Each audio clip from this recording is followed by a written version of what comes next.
Hello and welcome to The Popcorn Isn't Real. I'm Leif Eric, and I'm here with my co-host Torvald. And today we've got an amazing theory for you. We are going to be talking about the entire Terminator series, all 6 movies. Which of all 6 Terminator movies is your favorite? I gotta give it to Terminator 2. I think Terminator 1 was very, very good.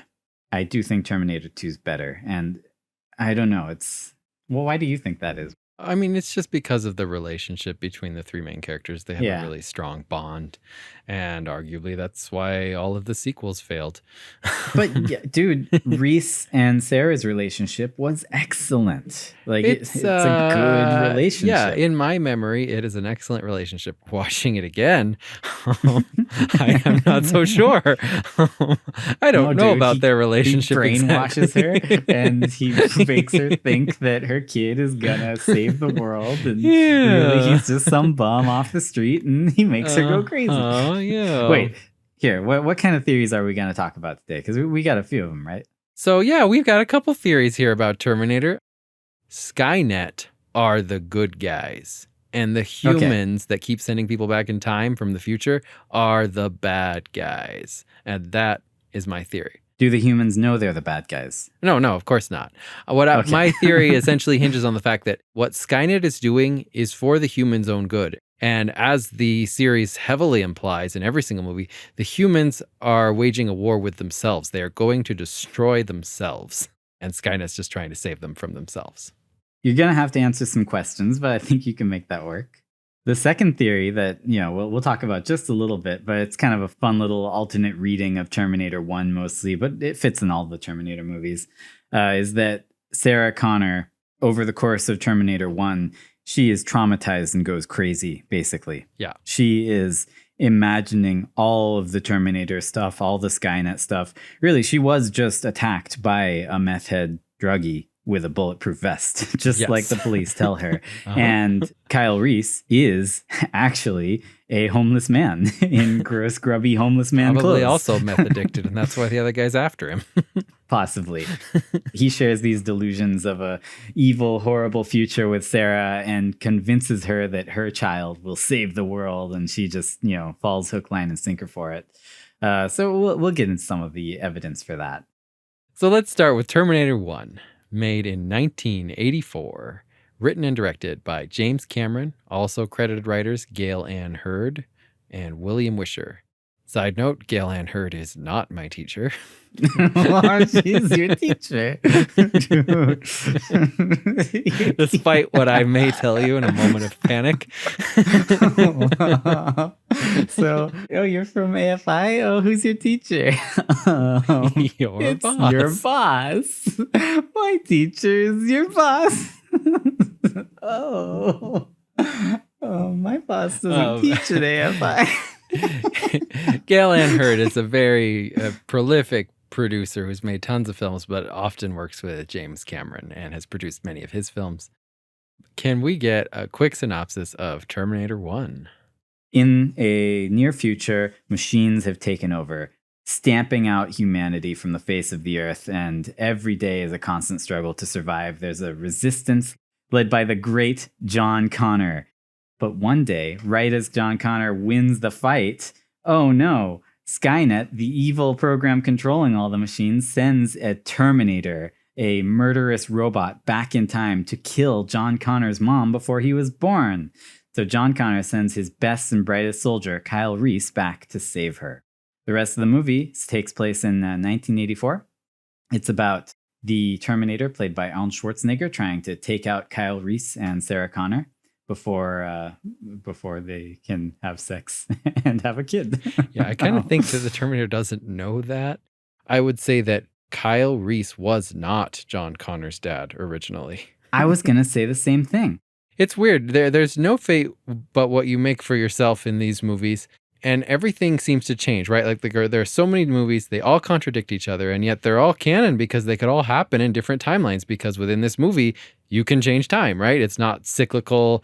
There's no fate. Every time you send someone back in time to change something, it actually changes something. New universe. Yes. I think that this is possibly a good explanation for why John Connor is always played by a different actor. He has a different I father. agree. I was thinking about the same thing. Everything can change except character. Your name will not change. You will Right. always be named the same thing, but your DNA might change. You might be a completely different person, but you'll have the same name and probably do about the same things, maybe just a couple decades later or sooner. Right. Well, and that's interesting because, I mean, let's say Kyle Reese and Sarah had sex like a couple days later. It might have been a different sperm that impregnated her, and John Connor would have been completely different. Sure, Who yeah. knows, right? Like, I don't know. He could be like a weird, like, blonde guy with curly hair. Or he could be Christian Bale. Yep. So you said it's possible that all these John Connors have different fathers. I think that John Connor, who sent Kyle Reese back, was the son of a different Sarah Connor. Because we know possible, there too. are several Sarah Connors in that city. And we don't know that she's the right one. Reese just thinks she's the right one. Kyle Reese has a photo of her, though. Does he have it on him? Yeah. No. No. He doesn't have it Can't on go back him. with it. He can't It take it burned back up. with him. He can't do like a That's photo true. match He to could see just if be it is remembering her. it now with her face. Exactly. He just found the first Sarah Connor he could find. John's mom and could have was been that I like got her. overweight woman with curly hair. It could have been. Who knows? I mean, the photo might have been from when she was younger. We don't know how she looked when she was younger. If you're watching this movie normally, Reese finds the correct Sarah Connor first try. How did he do that? Terminator has to go through and brute force it, killing all of them. How did Reese know which was the right one? I'm going to tell you, he didn't know which one was the right one. He just found one and decided it was the right one. He's just like, all right, here's a Sarah Connor. We have no confirmation that Kyle Reese found the correct Sarah Connor, as of course he had no evidence with him. So there you go. Kyle Reese just found some Sarah Connor and decided it was the right one. And got her pregnant and told her kid was John Connor, thus creating a self-fulfilling prophecy. Now, back to your theory instead of my John Connor. Neither of these are John's parents. I mean, my first evidence for this theory is really small. Sarah Connor has an answering machine that when you call it, she's like, hello, ha, fooled you. You're talking to a machine. I love that about this movie. I've always noticed that as a kid. There are so many little cues and little scenes that show machines and hint that machines are sinister or that you're talking to a machine. Like when at the very beginning when they show the future for a few seconds and they've got Terminators stepping on skulls, and then it kind of fades into now and it shows a big construction truck that looks like one of the evil trucks that Skynet made. Yeah, but it's I was not. always like, whoa, that's was such a match cut. good callback. They totally franked us out. We thought it was a big evil Terminator truck. This is just a construction truck. Those exist nowadays. Oh, we could have evil trucks any day now. Kind of thing. But then her answering machine says, but don't be shy. It's okay. Machines need love too. So talk to it.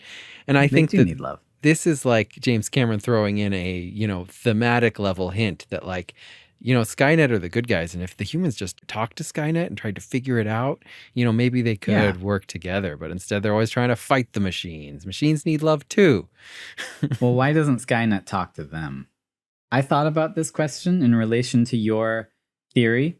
I think Skynet is talking to them. It's making a concentrated effort to talk to them. It's like, okay, machines scare them, so I'll make them more human-like. I'll make them look like skeletons, right? They've got skeletons inside of them. They'd skeletons, and then they killed my skeletons. Okay, I'll put a plastic face on them. There you go. Look at me with my happy plastic face. Oh no, they killed my plastic face. This is great. Okay, I'll make a human flesh around my robot skeleton. It's and got blood. I will even name it Marcus and make it think it's a human and send it in there just to be nice to them.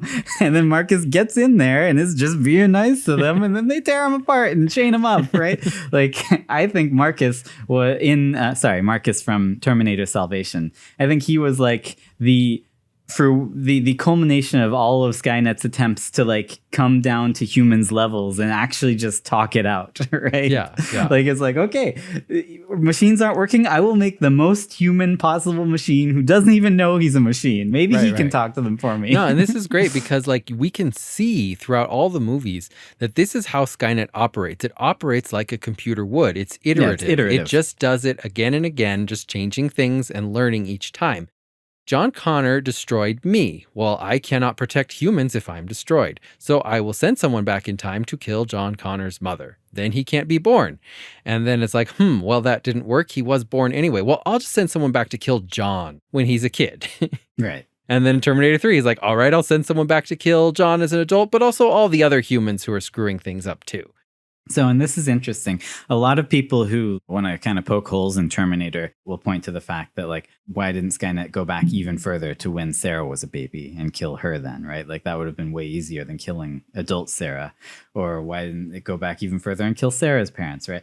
Like, there's got to be some easier point in time that it could have gone back to. Computers don't think like that. Computers don't think like that. And it's completely true. Even machine learning algorithms, they're not designed to necessarily think ahead. What they do is they train a model and they tweak that model based on the outcome of things that they have tried. It doesn't think ahead when creating new branches of this model. It just tries stuff. It just puts something in there. And when that doesn't work, it tweaks it a little bit. It's like, okay, that didn't work. I'll try something completely different. It doesn't think about how the different things should go. It just tries something different until it gets it right. That's how machine learning works.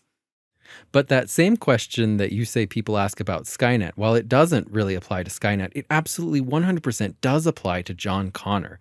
And we're definitely going to look at in this theory why John Connor is an utter psychopath and just an absolute cult leader. And why didn't he ever send someone back in time to stop Skynet? Because he doesn't care about that. He wants to be a big hero. He wants to rule the army. He doesn't want to stop the end of the world. All he cares about is himself, which is why he only sends people back in time to protect him. You're right. No, it's true, because John could think ahead, and he could do the exact same plan that Skynet's doing and just send someone back to destroy Skynet, like Sarah Connor decides to do in Terminator 2, right? Right. Well, and in a deleted scene, Sarah Connor decides to do that in Terminator 1. Whoa. Yeah, no, it's weird. It's like not badass action hero Sarah. It's normal waitress Sarah. Yeah, like, normal ditzy 80s Sarah. She looks in a phone book and she finds Cyberdyne Systems? Yeah, Cyberdyne Systems. Wow. She rips that page out of the phone book. She brings it to Kyle Reese and she's like, hey, Kyle, we should go there. And she literally says, we can blow them up. Like, those are the words she used. And she even knows about them. She says they created molecular memory. I don't know what that is, but she says that they created it. Molecular memory. No, I mean, that sounds great. That sounds like incredibly compact memory. I'd like some of that. It's Kyle who says, no, we can't do that. That's not my mission. And you have to remember, everything about Kyle, he has been brainwashed by an evil, warlike man named John Connor. His only mission is just to keep Sarah safe. He's not out to save the world or anything. He's not out there to do anything noble at all. He is there to literally protect and father his God. Well, to him, that's the most noble thing imaginable. Yes, because that's his prophet, his God. Yes. I think that deleted scene you just described is really cool because in the second movie, there is a callback to that scene where John says that Sarah is in an insane asylum because she tried to blow up a computer factory, but she got shot and arrested. She's always wanted to do this. She did it. She went to that random Cyberdyne manufacturer and blew it up, but then she got caught. Now, I think that John Connor definitely told Kyle Reese about his true mission, which was to impregnate Sarah. I think there's no way he would have left something that important out. Well, okay, but in that case, maybe this isn't the first iteration in the tree, right? Yeah. Like this could be a John who was already at one point fathered by a Kyle Reese. Definitely. If you go back far enough, eventually I think you would get to a John who was just fathered by, that guy. some theorists say that by the guy who like left a message on Sarah Connor's answering machine that's like, hey, scummy boyfriend who didn't want to go out with her. Yeah, I can't see you today. Some people say that might have been John's original father. But also, like we said, that's cool. Sarah Connor that we know may not have even been the original mother. No. I'm going to have to ask you, if Skynet is so benevolent, why did Skynet drop a bomb on everyone on Judgment Day? Oh, boy. It wants to protect everyone. Yeah, let's get into that. What did Skynet drop a bomb on everyone on Judgment Day? Who dropped that bomb? I mean, according to Terminator and Terminator 2, Skynet became self-aware and dropped bombs on Russia. Right, on Russia. Various people say that, yeah, that it did that because it knew that Russia would then retaliate and destroy its enemies back in the United States. And I'm like, what, did it know that? I don't know. Like, no, it just knew that Russia were the enemy. It knew that Russia was the enemy. This was literally its first day self-aware. It's like, what is the biggest threat facing humanity? Bombs. I'll kill those guys. My job is to protect humanity. These guys are the biggest threat. All right, I'll get rid of them first. If you've ever watched like a machine learning algorithm try to learn to play a video game, this is a very, very believable scenario. Like this program just knows that it can control these things. So it's like, I'll try this button. But in Terminator 2, the T-800 says to them, it becomes self-aware at 2:14 a.m. Eastern Time, August 29th. In a panic, they try to pull the plug. Skynet fights back. It launches its missiles against the targets in Russia. Skynet knows that the Russian counterattack will eliminate its enemies over here. So, according to the T-800, Skynet did it to get missiles to target the US. Okay, but remember, this is a T-800 that has been reprogrammed by John Connor. So if he got into its head and was like, ooh, that narrative doesn't fit my narrative, he would change it and be like, okay, here's what actually happened, Mr. T-800, regardless of whether it's what actually happened or not. Because remember, John Connor's goal is to stay in power. He wants to be a warlord in the future. So you're saying John Connor knows that Skynet just wants to help people, and he is still brainwashing all of the resistance to believe it's bad. Yeah, I think so. I think that John, you horrible person. I think that John knows more than he's letting on, and he is a violent narcissist. He probably does think that Skynet is bad in the sense that they're trying to kill him, but that's as far as he goes. He's a total narcissist. He only cares about himself. Due to this theory, I'm starting to understand Terminator Genesis and the plot of that movie a lot more. Like, things are making sense to me that never made any sense before for some reason. Whoa. So, I thought it was just like a badly written movie. Turns out it's like an amazing masterpiece. Genesis is genius. I don't want that on record for me saying that. Sorry, you said it. It can't be deleted. Terminator. He's going around killing all the Sarah Connors in town. He gets to Sarah Connor, our Sarah Connor, the main character. He gets to her house. He kills her roommate. He kills her roommate's boyfriend, and he's basically done. He's just kind of going to walk out. It's at that point that Sarah calls her house to check on her roommate. And she says, "This is Sarah." And if Sarah had just not called, Terminator would have moved on and killed all the other Sarahs and thought he had completed his mission. No, apparently what the Terminator would have done at that point was reboot and then settle down and start a family. Wow, yes. Oh my gosh. Oh. Can't believe someone thought that was a good idea. So I forgot to ask you this. I was going to ask you this right after I asked which was the best Terminator movie. Which do you think is the worst Terminator movie in the series? I mean, hands down. There's no arguing that. It's Dark Fate. It's obviously Dark Fate. It is, right? Like, it's so sad that movie, like the people who made that movie thought they were going to revitalize this franchise somehow. They killed it. Like they took the franchise and threw it on the ground, just stomped on it for 2 hours. They wouldn't stop stomping on it. It was BoJack Horseman. Like, that movie might as well have opened with like the Terminator coming in with a Blu-ray of Terminator 2 and saying, "What's up, bitches?" and then unzips his pants and squats down over it. See, I thought you were going to say it would have started out how it started out. But then after he shot John, he says, "What's up, bitches?" and squats over John and takes a big dump on him. Which actually would have made Sarah's reactions to Terminator a lot more believable. And before we get too much further, I do want to talk about just the different kinds of Terminators, just in case you don't know. Terminator was created by Cyberdyne Systems. The one that we most often see is the T-800 Model 101. He's an infiltration unit. Yeah, an infiltration unit. The Model 101s are the ones that look like Arnold Schwarzenegger. Because, nothing says infiltration unit like Arnold freaking Schwarzenegger. Yeah, exactly. Of the T-800 models that we know of, there is Arnold Schwarzenegger, and then there's the infiltrator that we see in Sarah's dream. The infiltrator that comes into Kyle Reese's bunker and starts killing everyone. That was a T-102. And those are manufactured in the likeness of an Italian bodybuilder named Franco Colombo. And this is interesting because I think that Skynet has a thing for 80s bodybuilders. Yeah, obviously. Based on what we learn in Salvation, the Model 101 had to have been based on a real person, I think. There's this deleted scene in Terminator 3, which introduces the idea that Cyberdyne is already working on different kinds of Terminators with human faces, right? And they introduce Sergeant Candy, who is the soldier who was selected for them to model these machines after. And he is just Arnold Schwarzenegger, but with a happy Southern accent. It's great. It's really good.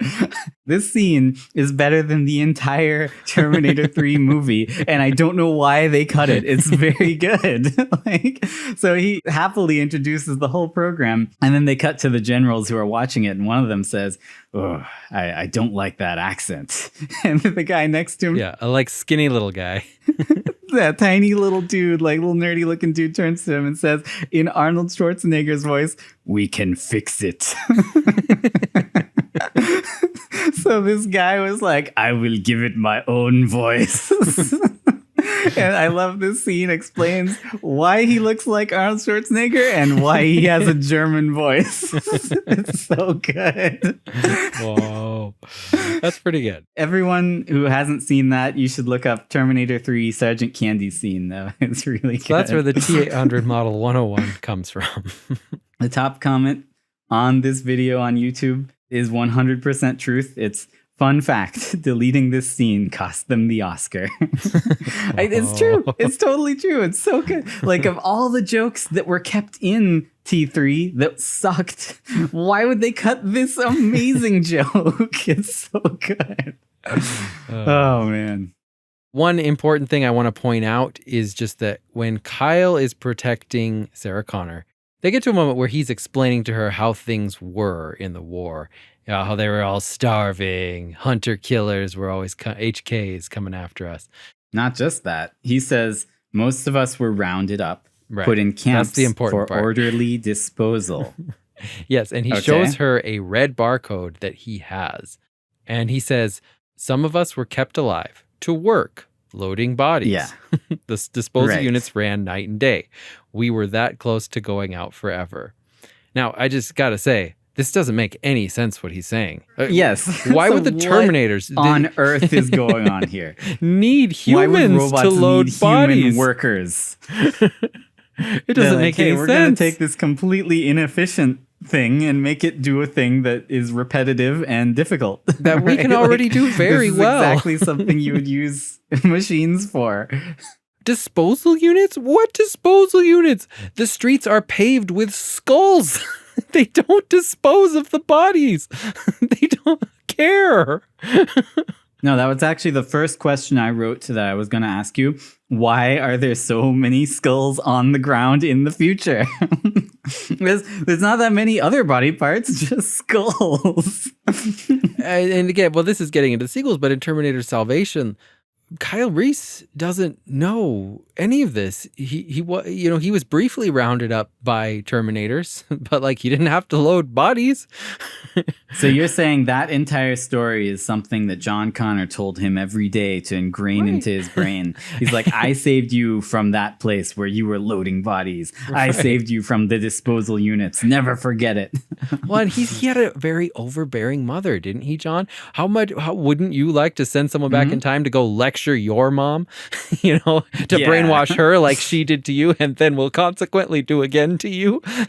Well, and also, like, that's how she taught John to interact with people, right? Like, you see the way Sarah interacts with John. So it's just like a feedback loop. Every time they do this, they're probably just getting worse and worse and more evil and messed up.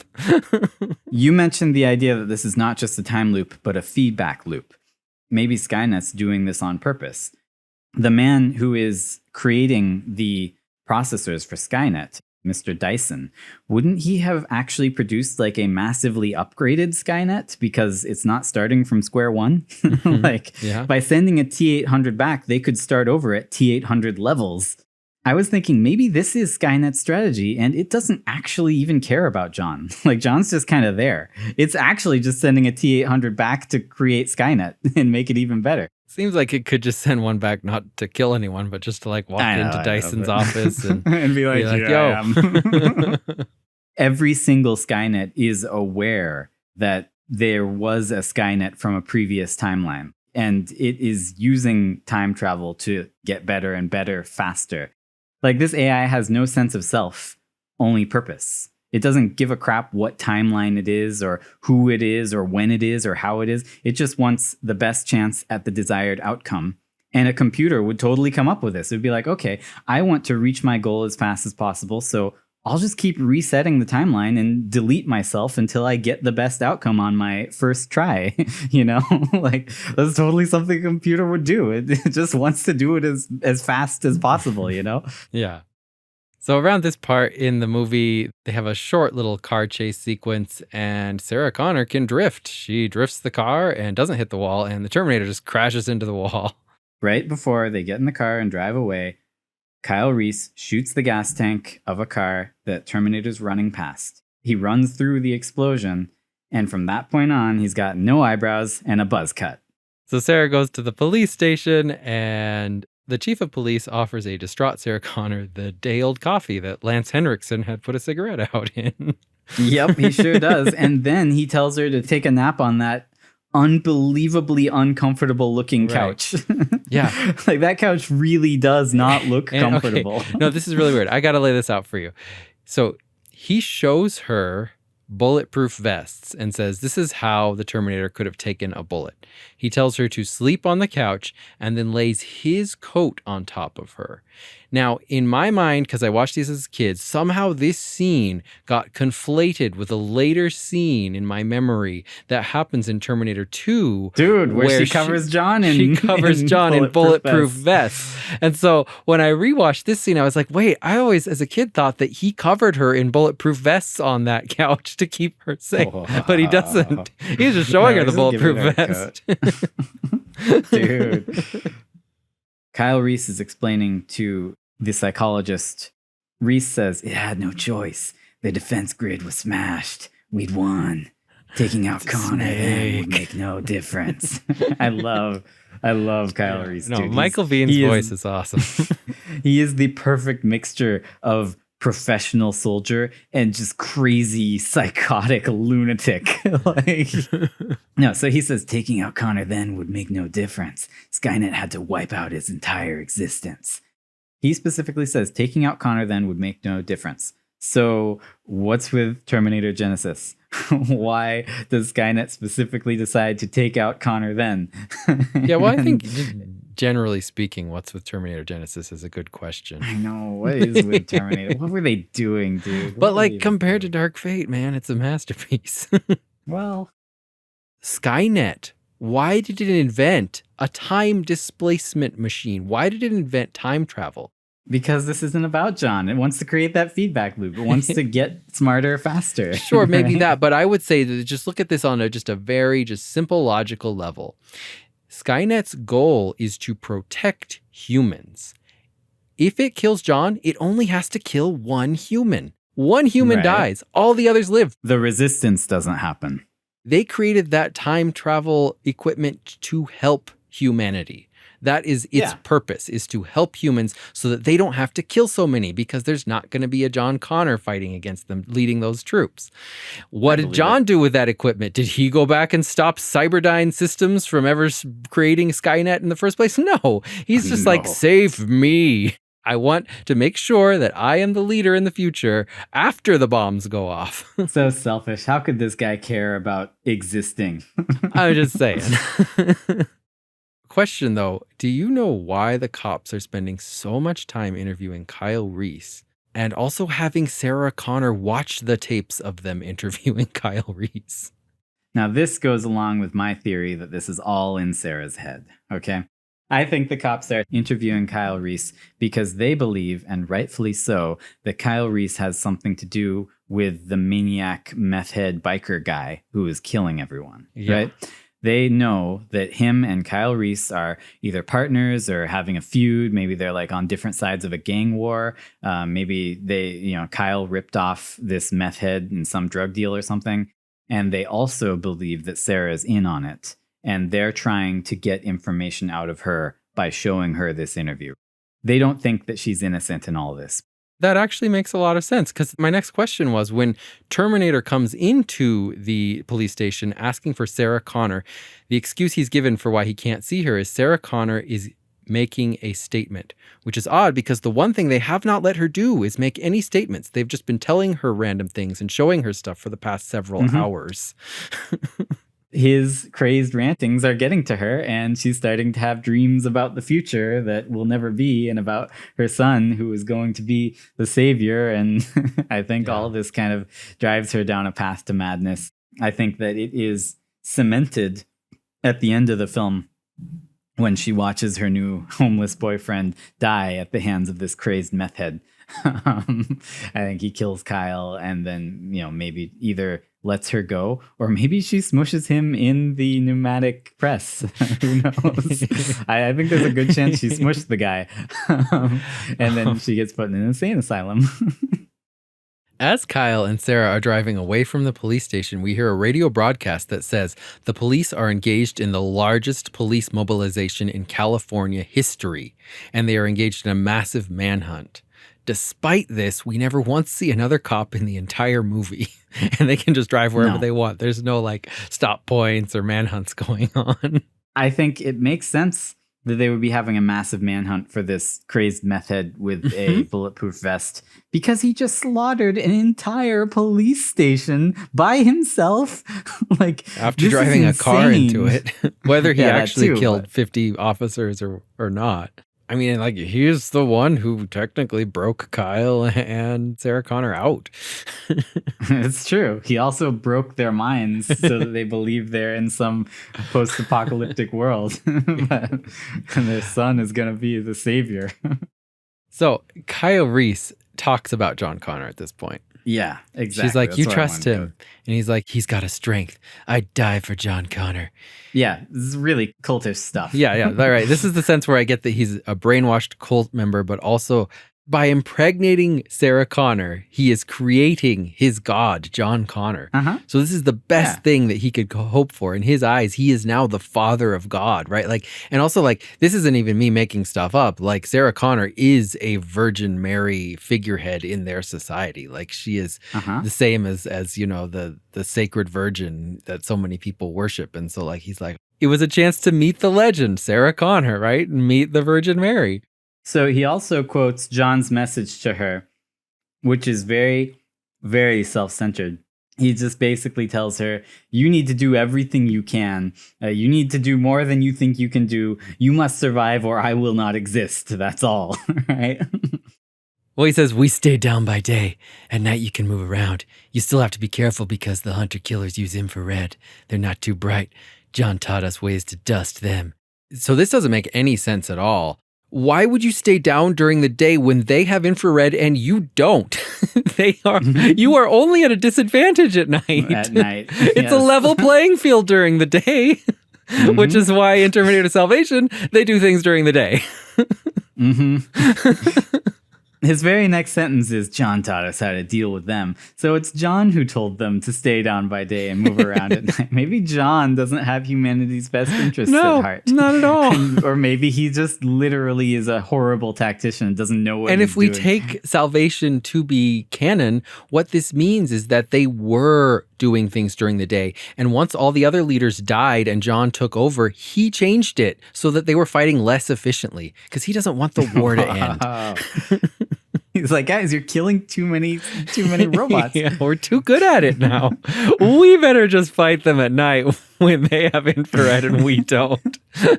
Also, once he's the leader, he's not going out and doing any fighting anymore, right? Okay, so about the dream that Sarah's having. First of all, I want to point out this is her dream, not Kyle Reese's dream. So nothing about this dream is reliable. Here's how John Connor's society works. This is how he wants his people to behave. He wants them to hunt and eat rats. Kids are trained to use weapons from a very young age to destroy each other. Watch fire burn. They watch fire burn. He gives Kyle Reese a photo of his mother to keep. And I also want to point out that photo does not look like a Polaroid to me. It doesn't have that little chemical packet at the bottom, even though the photo that gets taken at the end of this movie is a Polaroid.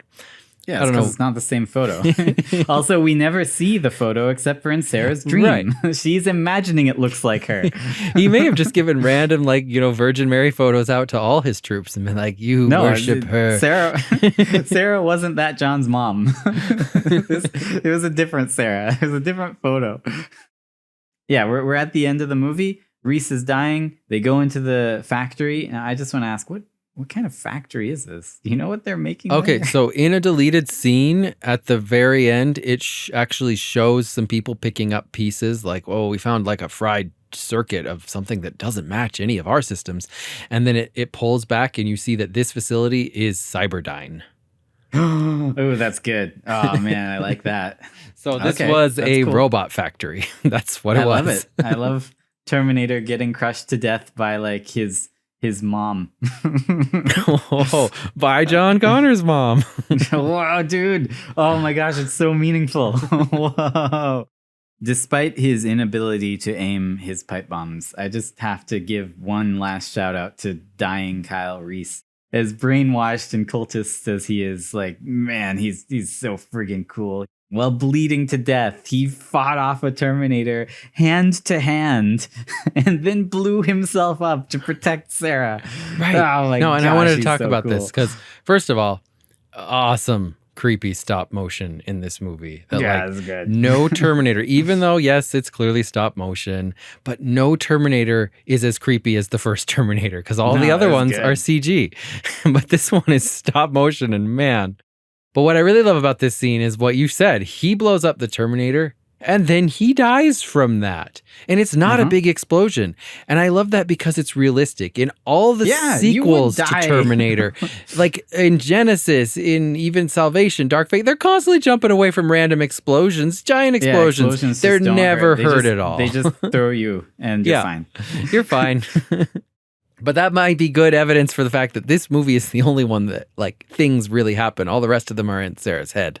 Sarah has devolved into the illusion so much that she's seeing this meth head as a robot. He's still just a regular guy, right? But she sees a robot and she sees her homeless, drugged up boyfriend fighting this guy. And I think he actually exploded himself, maybe even by accident. Right. And homemade then the meth pipe bombs. head comes after her and she smushes him. And then the police come. They're like, ooh, let's take her to an insane asylum. So at the end of this movie, Sarah is driving around in a Jeep with the top down, recording audio. I want to say, as an audio person, you should not record audio with the top down. You won't be able to hear anything. And yet, whenever John Connor listens to it in the future, it's not like... No, what happened was she recorded that one and then she listened to it and it was like, oh, that didn't turn out right. And then she did it again when she got home. Point for your theory, Torvald. She does say a person could go crazy thinking about this. She already has.